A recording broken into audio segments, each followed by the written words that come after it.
వార్షికోత్సవం సందర్భంగా Meenakshi test tube baby centre Guntur నందు ఐవీఎఫ్ ట్రీట్మెంట్ పై 40% రాయితీ. నమస్తే అమ్మ. సో అమ్మ, మనం ఎప్పుడు అనుకుంటూ ఉంటాం ఈ మధ్యకాలంలో వయసుతో సంబంధం లేకుండా, వాయు వరుసలు లేకుండా ఎలా పడితే ఎవరిని పడితే వాళ్ళని ఇష్టపడటం, పెళ్లిళ్ళు చేసుకోవడం, జరగాల్సిన దారుణాలన్నీ జరుగుతున్నాయి. ఇదే క్రమంలోనే గుజరాత్లో విచిత్రమైన ఇన్సిడెంట్ ఏంటి అంటే, ఆంటీ ఆ పిల్లగాడు అబ్బాయి అంటే అందరూ ఏమంటారు, తల్లి కొడుకు ఉన్న వయసు. అవును. ఆమె ఈ అబ్బాయి మీద యాసిడ్ వేయడం, అసలు ఎందుకు, అసలు ఏం జరిగింది, ఎందుకు ఇంత దారుణాలు చేస్తున్నారు కొంతమంది ఆడవాళ్ళు? మీరు చెప్పిన ఇన్సిడెంట్ నేను కూడా చదివానండి. అది ఆ అబ్బాయి ఆమెకి ఇన్స్టాగ్రామ్లో పరిచయం అయ్యాడు. ఈ ఇన్స్టాగ్రామ్ అనేది వయసుతో నిమిత్తం లేదు, ఎవరైనా యూజ్ చేసుకుంటున్నారు. లాస్ట్కి చదువురాని వాళ్ళు కూడా దాంట్లో యూజ్ చేస్తున్నారు అనమాట. ఎవరో ఓపెన్ చేస్తున్నారు, వీళ్ళకి ఇష్టం వచ్చినట్టు ఏదో చూస్తున్నారు, పరిచయాలు పెంచుకుంటున్నారు. సో దాంట్లో దేని వయసుతో కానీ అంటారు కదా, జెండర్తో కానీ ఏం సంబంధం లేదు. ఎవరు ఎవరితోనైనా మాట్లాడచ్చు, ఎవరు ఎవరితోనైనా ఏదైనా చేయొచ్చు, ఎవరు ఎవరితోనైనా ఏదన్నా షేర్ చేసుకోవచ్చు, ఎవరు ఎవరితోనైనా ఏదైనా, దేనికి లిమిట్ లేదు. అదే ఇన్స్టాగ్రామ్ పరిచయాలు. సో అది మంచికి దారితీస్తుందా, చెడుకు దారితీస్తుందా అనేది వాళ్ళు చేసే యాక్టివిటీని బట్టి ఉంటుంది. సో ఇందులో కూడా ఈవిడికి అంకుల్ పాపం బయటకు వెళ్ళిపోతే ఈవిడకి తోచక, పిల్లలందరూ స్కూల్కో కాలేజీకి వెళ్ళి చదువు పిల్లలు ఉన్నట్టున్నారు. ఆవిడకి దాదాపు ఒక 50 years ఉండొచ్చు, 55 years ఉండొచ్చు.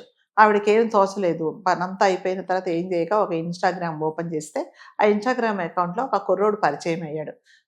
కుర్రోడు పరిచయం అయిన తర్వాత ప్రతిరోజు అతనితో మాట్లాడడం మొదలు పెట్టిన తర్వాత ఇంతే కదండి, ఈ పరిచయాలు లాస్ట్కి ఏమవుతాయి అంటే అక్రమ సంబంధానికే దారితీస్తాయి.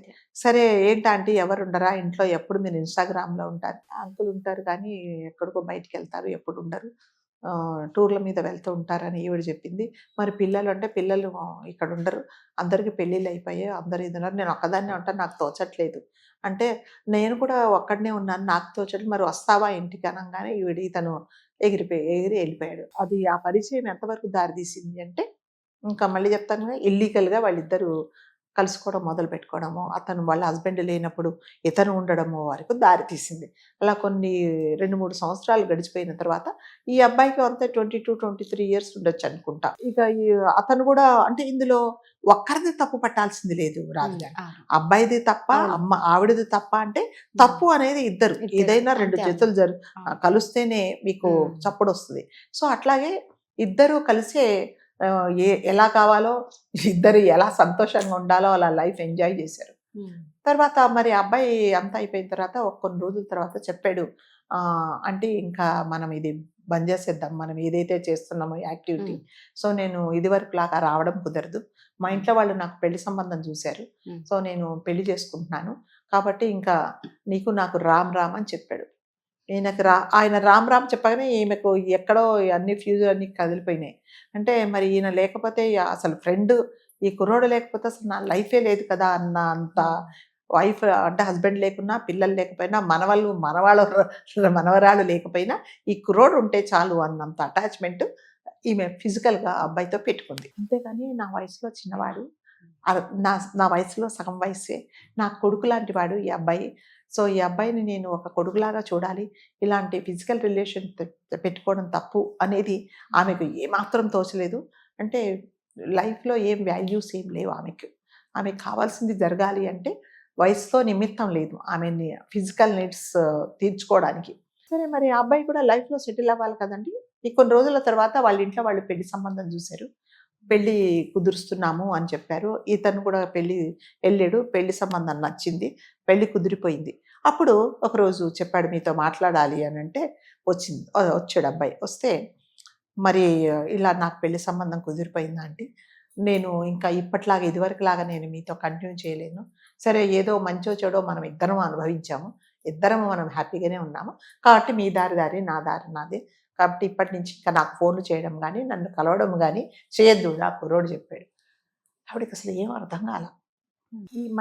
వీళ్ళిద్దరికి ఉండే బాండింగ్ అనేది ఇది చాలా టెంపరరీ, ఇది శాశ్వతం కాదు, నా భర్తతోనే నాకు శాశ్వతమైన బంధం ఉంటుంది, కాబట్టి ఈ మధ్యలో పరిచయమైన వాడు నాతో పాటు ఉండడు అనే నిజాన్ని ఆమె తెలుసుకోలేకపోయిందని. నా వయసు నాకంటే వయసులో సగం కంటే తక్కువ ఉండే వయసు కుర్రవాడు మా అబ్బాయితో సమానం అని తెలుసుకోలేక ఆవిడకి పిచ్చి ఎక్కిపోయింది. అలా ఎలా చేస్తావు, నన్ను వదిలేసి వెళ్ళిపోతావు అంటే, నేను మీతో పాటు ఉండలేను.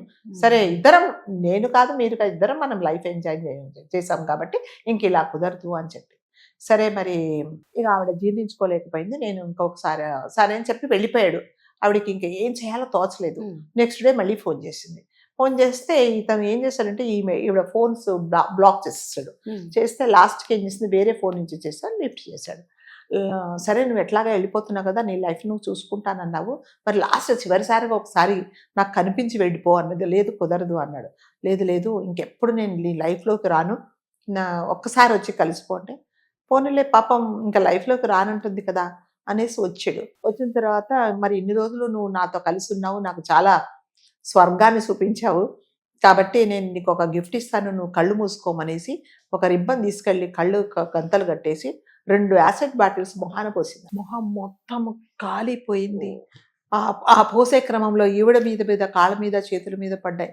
అబ్బాయి ఒళ్ళంతా మండిపోయింది, చర్మం ఎక్కడదక్కడ ఊడొచ్చేసింది. హాస్పిటల్కి తీసుకెళ్ళారు. తీసుకెళ్తే ఎందుకు ఏమైంది అని అంటే, ఈవిడ పారిపోయింది. ఇంకా ఎందుకంటే ఇది చేశాను నేను, అందుకని ఆమె పోసిందంటే తీసుకెళ్ళి అరెస్ట్ చేసి. లైఫ్లో ఏం జరిగింది రాధగారు, ఏమొచ్చింది నీకు? నీ భర్త ముందు, కన్న పిల్లల ముందు, మనవడి ముందు, మనవరాళ్ల ముందు నువ్వు తల దించుకున్నావు అంటే నువ్వు అప్పుడే చనిపోయినట్టు కదండి. ఎప్పుడైనా రాధగారు మన జీవితంలో మన పిల్లల ముందు మనం తల వంచుకుంటే పని ఎప్పుడు చేయకూడదండి, నిజంగా ఎప్పుడు చేయకూడదు. వాళ్లకు మనము సంజాయిషి చెప్పాల్సిన పరిస్థితి అనేది మన జీవితంలో రాకూడదు.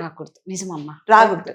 అంటే సంజాయిషి అంటే మీరు చెడు పని చేసి వాళ్ళ దృష్టిలో మీరు ఒక దోషిలాగా నిలబడే సంజాయిషి ఇవ్వకూడదు. అమ్మ డబ్బులు ఎందుకు దాచలేదు అంటే, ఎస్ సంజాయిషి చెప్పండి నాన్న, మన పరిస్థితి అంతే, నేను డబ్బులు దాచలేకపోయానని సంజాయిషి వేరే. మీరు ఇలాంటి పనులు చేస్తే మీ పిల్లలకు మీ మీద ఏం గౌరవం ఉంటుంది? మీరు ఏం నేర్పిస్తున్నారు పిల్లలకి? తీసుకెళ్ళి ఇప్పుడు అదేంటి జైల్లో వేశారు. వీళ్ళిద్దరి వల్ల ఎంతమంది ఎన్ని లైఫ్స్ డిస్టర్బ్ అయితే, వాళ్ళకి అమ్మాయి మీద ఆశలు పెట్టుకొని పెళ్లి కుదుర్చుకున్న అమ్మాయి లైఫ్ ఏమైపోతుంది, తల్లిదండ్రులు ఏమైపోతారు? మరి ఈ కుర్రాడు కూడా అసలు ఇది ఏం పని చేస్తున్నాను, నా వయసు ఏంటి, నేను ఇప్పుడు చదువుకునే వయసులో ఇవన్నీ నాకు అవసరమా అనేది పిల్లలు చాలా మంది మగపిల్లలు అండి తెలుసుకోలేకపోతున్నారు అనమాట. చాలా అంటే ఆంటీలు పెద్ద వయసు ఉండేవాళ్ళు, 50 సంవత్సరాల వయసు వాళ్ళు, వాళ్ళ భర్త టైం ఇవ్వటం లేదని ఇలాంటి పనులు చేస్తూ ఉన్నప్పుడు మగపిల్లలు చాలా జాగ్రత్తగా ఉండాలండి. మీకు ఎంతో ఉన్నతమైన భవిష్యత్తు ఉంటుంది. ఈ చిన్న తుచ్చమైన కోరికల కోసం మీరు ఇలాంటి పని చేస్తే మీ భవిష్యత్తు సర్వనాశనం అయిపోతుంది. మీరు ఆంటీతో జీవితాంతం కలిసి ఉంటారా? ఆవిడ పోనీ అంకుల్ను పిల్లలను వదిలేసి మీతో వస్తుందా? వచ్చినా కూడా మీరు ఇది మంచి పని అని ఎవరన్నా మిమ్మల్ని సమర్థిస్తారా? ఇవన్నీ మగపిల్లలు కంపల్సరీగా ఆలోచించుకోవాలండి. లేకపోతే వాళ్ళ జీవితాలను వాళ్ళు నాశనం చేసుకుంటే, ఇప్పుడు చూడండి కళ్ళు పోయినాయి, ఒళ్ళంతా కాలిపోయింది, ఏం చేస్తావు ఇప్పుడు? నువ్వు ఎవరు నిన్ను అయ్యో పాపం అని ఎవ్వరు అనట్లేదు. ఇన్స్టాగ్రామ్లో కానీ ఎక్కడైనా రాధగారు పరిచయాల వరకే పెట్టుకోవాలి, అంతేకాని మీరు ఆ బౌండరీస్ దాటేసి మీరు ఇలాంటి వేషాలు వేస్తే ఏమవుతుందంటే మీ జీవితాలను మీరే నాశనం చేసుకున్నట్టు. ఎస్, ఇన్స్టాగ్రామ్లో యాక్టివ్గా ఉండండి, వాట్సాప్లో యాక్టివ్గా ఉండండి, ఫేస్బుక్లో యాక్టివ్గా ఉండండి, తెలియని విషయాలు తెలుసుకోండి, మీ జీవితాలు బాగుపడే విషయాలు తెలుసుకోండి. ఇలా చేసినందువల్ల 22 సంవత్సరాల అబ్బాయి కళ్ళు పోయి ఒళ్ళంతా కాలిపోయి ప్లాస్టిక్ సర్జరీ చేసినా కూడా అదేంటి సరిపడదు అని స్థితికి వచ్చావు అంటే అది ఆయన చేసిన తప్పే కదా. తన పోయి తానే తవ్వుకున్నాడు. సో ఎంతవరకు ఉండాలో అంతవరకు ఉండండి. మనం ఆడవాళ్ళని అనకూడదు, కానీ కొంతమంది వయసు ఎక్కువైన ఆడవాళ్ళు ఏం చేస్తున్నారంటే వాళ్ళ సంతోషం కోసం మంచి భవిష్యత్తు ఉండే మగపిల్లల్ని నాశనం చేస్తున్నారు. కాబట్టి ఆంటీ అంటే అమ్మ, ఆంటీ బదులు ఇప్పటి నుంచి అమ్మ అనే పిలవండి. అట్లీస్ట్ కొంచెమైనా వాళ్ళ ఏమన్నా ఆలోచనలో మార్పు ఉంటే ఆంటీ అనకుండా అమ్మ అని పిలిస్తే వాళ్ళ మనసులో ఏదైనా చెడు ఆలోచనలకు ఉంటే కూడా అవి కూడా పోతాయేమో. Thank you.